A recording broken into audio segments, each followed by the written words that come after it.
Gusto ko lang magtapat sa kanya. Kaya lang pare, wow eh. Hindi. Baka isipin niya bantay sa laki ako. Yung may nanligaw sa kanya, nakatanda mo yun? Si Noel Rico.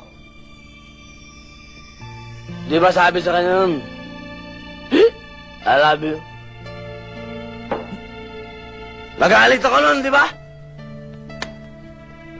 Pero hindi totoong galit yun. Ang totoo nun, nagseselos ako. Gusto ko ako magsasabi nun. Yung I love you, kaya lang nailang akong sabihin dahil English eh. I blam you. Wow, wow. O di sabihin mo. Pwede mo naman sabihin sa akin sa Tagalog eh.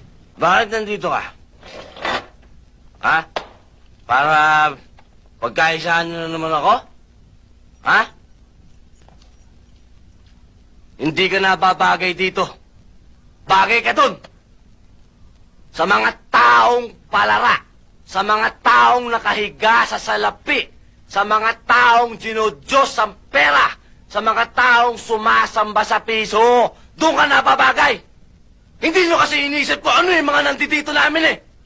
Mga taong katulad kong mahihirap. Ha? Wala kayo nasa isip kundi pera, pera, pera. Wala ka.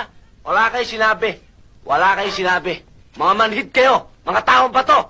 Wala. Ikaw yung mahihirap. Hindi nyo naman sinasabi ko anong nararamdaman ninyo eh. Kaya hindi namin kayo maintindihan. Puro naman kayo complaints eh. Complaints, complaints. English na naman yun ah. Hoy, kung nagpunta ka rito para alipustahin na naman ako, mabuti pa umalis ka na. Bumalik ka na rin sa palasyo ninyo. At hinihintay ka na nung mahal na hari, nung mga duki mo, at nung mga prinsipe mong tarantado minuto. Alam mo, Ben? Ikaw ang tao ang hirap ng kausap. Ang hirap ang pakiusapan.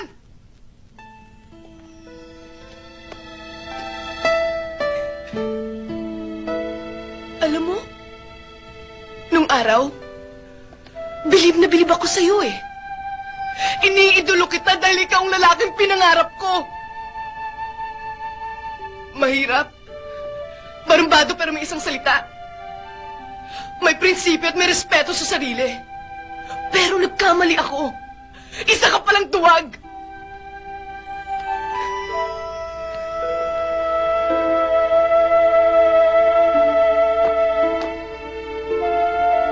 Anyway, thanks for everything.